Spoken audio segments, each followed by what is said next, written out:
नमस्ते एवरीवन, मेरा नाम है कपिल और आप सभी का मेरे चैनल में बहुत स्वागत है। आज के वीडियो में मैं आपको बताने वाला हूँ कि मैंने कैसे सिर्फ 50 दिनों में अपने आप को कुछ ऐसा से ऐसा बनाया।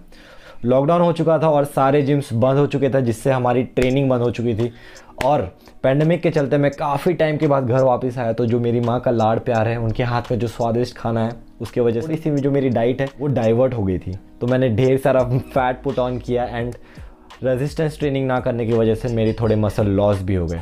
बट इट्स बिन 2 मंथ्स कि जिम चालू हो गया और मैं अच्छे शेप में धीरे धीरे वापस आ रहा हूँ।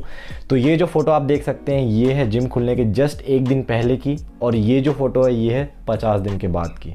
और आप देख सकते हैं कि मैंने फ़ैट लॉस भी किया है एंड साथ ही साथ मैंने मसल गेन भी किया है। आई रिपीट, मैंने मसल गेन भी किया है, सिर्फ प्रिजर्व नहीं। तो अगर आपको देखना है कि मैंने कैसे किया है तो ये वीडियो को आखिरी तक देखिए। और ये वीडियो का मोटिव बस यही है कि आप इससे थोड़े से आइडिया लें और अपने आप को कम टाइम में ट्रांसफॉर्म करें if you are training after a long gap. इससे पहले हम वीडियो में आगे बढ़े, अगर आप इस चैनल में नए हैं तो सबसे पहले वो सब्सक्राइब बटन दबाइए एंड जॉइन अ फैमिली। और अगर आपको मेरे लाइफस्टाइल में थोड़ा इंटरेस्ट है, मेरे वर्कआउट्स देखने हैं, तो आप मुझे इंस्टाग्राम पे जाके फॉलो कर सकते हैं। और साथ ही साथ मैं व्लॉग्स भी बनाता हूँ जो इसी चैनल में है। दोनों के जो लिंक है मैं डिस्क्रिप्शन बॉक्स में डाल दूँगा, आप जाके देख सकते हैं। जो सबसे इम्पॉर्टेंट चीज़ आपको हेल्प करने वाली है ये 50 दिनों के ट्रांसफॉर्मेशन, हमारा गैप हो गया था इतने दिनों में, वो है हमारी मसल मेमोरी। अब मसल के पास अलग से कोई मेमोरी नहीं होती है, मेमोरी तो हमारे ब्रेन में होती है। तो brain is a very important tool. Brain बहुत ही ज़्यादा पावरफुल चीज़ है जो आपको हेल्प करेगी ट्रांसफॉर्मेशन कम टाइम में करने के लिए। चलो एक एग्जांपल देता हूँ आपको। मान लीजिए आपको साइकिल चलाने नहीं आता है, तो जब आप साइकिल चलाना सीख रहे हैं तो स्टार्टिंग के कुछ दिन में आपको बहुत ही ज़्यादा चोट आएगी, क्योंकि आप गिरेंगे, डिसबैलेंस होंगे। बट कुछ हफ्तों में आप सीख जाएंगे, राइट। उसके बाद आपका काफ़ी गैप हो गया साइकिल चलाए हुए, और एक दिन आपको मौका मिलता है साइकिल चलाने का और आप साइकिल चला रहे हैं। आपको सिर्फ 5 से 10 सेकेंड स्टार्टिंग में थोड़ी प्रॉब्लम होगी बैलेंस बनाने में, but you will get it. और ऐसा क्यों होता है? क्योंकि आपके ब्रेन में वो छवि है, आपके ब्रेन ने सीख चुका है कि बैलेंस कैसे करना है, पैडल कैसे लगाना है। तो आपका ब्रेन इंस्टेंट काम करेगा और आपको साइकिल चलाने में हेल्प करेगा। तो सेम ऐसे ही कुछ फिनोमिना होता है हमारे बॉडी बिल्डिंग में। लॉकडाउन से पहले जब हम लोग इतने दिनों से ट्रेनिंग कर रहे थे, मेहनत कर रहे थे, बार बार सेम चीज़ रिपीट कर रहे थे, तो ये जो सारी चीज़ों की जो छवि है, एक फाउंडेशन स्ट्रेंथ की, मसल माइंड की, वो सारी चीज़ें आपके ब्रेन में जाके फिट हो जाती है। तो अगली बार जब हम लॉन्ग गैप के बाद ट्रेनिंग करेंगे तो आपके ब्रेन को ज़्यादा लोड नहीं लगेगा, ब्रेन को ज़्यादा पावर यूज़ करनी नहीं पड़ेगी। ब्रेन के लिए काफ़ी आसान हो जाएगा मसल के साथ कोऑपरेट करके आपके गेन्स वापस लाने में। और साथ ही साथ साइंस ने प्रूव किया है, ये जो रिसर्च पेपर है मैं डिस्क्रिप्शन में डाल दूँगा, आप देख सकते हैं, कि जब आप काफ़ी टाइम तक इनएक्टिव रहते हैं, जब कुछ नहीं करते हैं, तो आपके जो मसल फाइबर्स हैं उसकी स्ट्रेंथ और साइज़ कम हो जाते हैं। बट जो मसल फाइबर में एक सेल रहता है जिसे कहते हैं myonuclei, which is responsible for strength and mass both. तो ये जो मायोन्यूक्लियाई सेल्स रहते हैं, इनके जो नंबर्स रहते हैं हमारे मसल्स में, वो स्टेबल रहते हैं even after a long gap. Long gap के बाद फिर से जब हम ट्रेनिंग स्टार्ट करते हैं तो हमारा जो ब्रेन, जिसे ऑलरेडी सब पता है, और हमारे मसल जो ऑलरेडी टेंशन लेके ढेर सारे मायोन्यूक्लियाइज बन चुके हैं, वो साथ में काम करके आपको हेल्प करेंगे ये मसल फाइबर्स को मर्ज करने में क्विकर देन हैपेंड बिफोर। ये तो बात हो गई साइंस के बारे में। Now let's talk about training. Training मैंने कैसे करी एक लॉन्ग गैप के बाद। तो जब मैं पहले दिन जिम में एंटर किया तो मैंने अच्छे से 15 से 20 मिनट पहले वार्म अप करे, डायनामिक स्ट्रेचिंग करी, अपने मसल में अच्छे से ब्लड फ्लो पंप कराया। उसके बाद फॉर द फर्स्ट वीक मैंने सिर्फ फुल बॉडी वर्कआउट किया एंड ट्राई किया कि ज़्यादा से ज़्यादा मैं कंपाउंड मूवमेंट्स करूं। Compound movements like deadlift, lat pull down, squat, bench press. Try कर रहा था कि ज़्यादा से ज़्यादा कंपाउंड मूवमेंट्स लगाऊं, क्योंकि मैं चाह रहा था कि कम समय में मैं ज़्यादा से ज़्यादा मसल फाइबर को स्टिमुलेट कर पाऊँ, एक्टिव कर पाऊँ और उन्हें प्रिपेयर कर पाऊँ अगले हफ्ते के लिए, ताकि वो रेडी रहे मैक्सिमम लोड लेने के लिए। अब बात करते हैं कि इंटेंसिटी कैसे। तो आप पहले दिन जा रहे हैं, लोग बोलेंगे थोड़ा लाइट लेना, टेक इट इजी, ज़्यादा हैवी नहीं। बट मैंने इंटेंसिटी अपनी मॉडरेट रखी, मॉडरेट और हाई ही रखी। मैं ज़्यादा कम इंटेंसिटी के साथ ट्रेनिंग नहीं करे। भले ही मैंने फुल कैपेसिटी के साथ ट्रेनिंग स्टार्ट करना चालू नहीं किया, क्योंकि ऑब्वियसली इतने गैप के बाद हमारा स्ट्रेंथ कम हो जाता है। तो मैंने अपने कैपेसिटी के 60% वेट में ट्रेनिंग स्टार्ट करी। फॉर एग्जांपल, अगर मैं 100 kg का स्क्वाट मार रहा हूँ तो I was going for 60 kgs और 70 kgs, और मैं एम कर रहा था 8 से 12 रेप। बट मेरी जो वॉल्यूम है मैंने वॉल्यूम कम कर दी थी।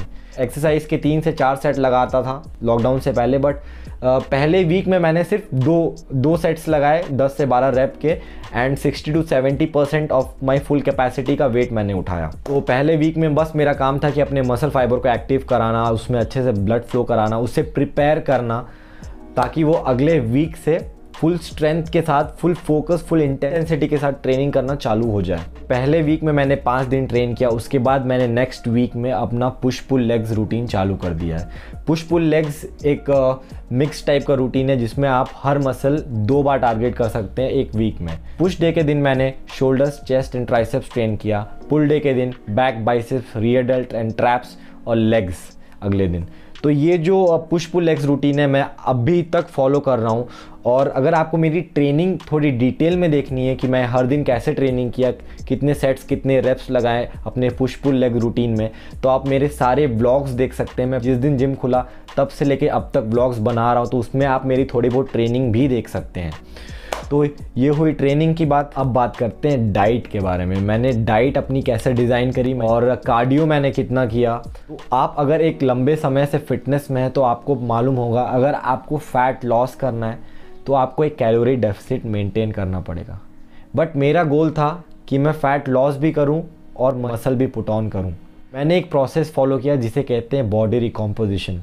ये प्रोसेस में आप फैट लॉस भी कर सकते हैं और साथ ही साथ मसल गेन भी कर सकते हैं। तो कैलोरी डेफिसिट मतलब अपने मेंटेनेंस कैलोरी से कम खाना। तो जिन लोग को मेंटेनेंस कैलोरी नहीं पता, मैं जल्दी से बता देता हूँ। मेंटेनेंस कैलोरी वो कैलोरी होती है जिन्हें आप कंज्यूम करेंगे तो ना ही आपका वेट बढ़ेगा ना ही घटेगा, जैसे आप हैं आप वैसे ही रहेंगे।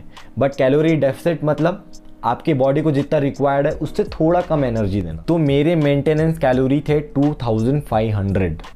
तो मुझे फैट लॉस करना था और मसल बिल्ड भी। तो मैंने अपना एक स्लाइट कैलोरी डेफिसिट मेंटेन किया अराउंड 100 कैलोरीज। दैट मीन्स कि मैं 2400 कैलोरीज कंज्यूम कर रहा था इन 50 दिनों में। छोटा सा कैलोरी डेफिसिट इसलिए मेंटेन कर रहा था कि मुझे कोई जल्दी नहीं थी फैट लॉस करने में, और अगर मैं एक बड़ा कैलोरी डेफिसिट मेंटेन करूंगा तो मेरा वेट लॉस होगा और वेट लॉस में मेरे फैट लॉस और मसल लॉस दोनों होंगे। तो मैं नहीं चाहता था कि मेरे मसल लॉस हो, इसलिए मैं एक छोटा सा कैलोरी डेफिसिट मेंटेन किया। एक छोटा कैलोरी डेफिसिट मेंटेन किया तो उससे मेरे फैट लॉस होने लगे। बट फॉर मसल गेन मुझे बढ़ानी पड़ी अपनी प्रोटीन इनटेक। तो मैं जितना यूजुअल प्रोटीन कंज्यूम करता था उससे ज़्यादा प्रोटीन लेने लगा, विच इज़ अराउंड 2.2 ग्राम पर केजी बॉडी वेट। अगर मेरा वेट 60 केजीज है तो अगर उसे मल्टीप्लाई करूँगा 2.2 से, तो इतनी कैलोरीज मुझे लेनी पड़ेगी। साइंस और रिसर्च ने भी प्रूफ करके बता दिया है कि जब आप हाई डाइट लेते हैं तो इवन व्हेन यू कट तो बहुत ही ज़्यादा चांसेस रहते हैं कि आपकी जो मसल्स है वो अच्छे से प्रिजर्व रहें, ज़्यादा मसल लॉस होने के चांसेस कम हो जाते हैं। ज़रूरी नहीं है कि आपको कैलोरी डेफिसिट कम खाने से करना है। हमेशा ट्राई करें जब आपको कैलोरी डेफिसिट बनाना है तो आप अपनी एक्टिविटी लेवल बढ़ाएं before cutting down your food. तो मैंने क्या किया कि हफ्ते में 3 से 4 बार मैं कार्डियो करता था और मैं कार्डियो के लिए बास्केटबॉल खेलता था। अगर आप मेरे ब्लॉग्स देखते हैं तो आपको अभी तक पता होगा। एंड आई नो कि बास्केटबॉल थोड़ी हाई इंटेंसिटी वर्कआउट होती है जिसके वजह से रिकवरी थोड़ी बढ़ सकती है, but we were playing half court और I was taking it little light. बस मेरा मेन गोल था वहाँ पे कि मुझे कैलोरी बर्न करना है।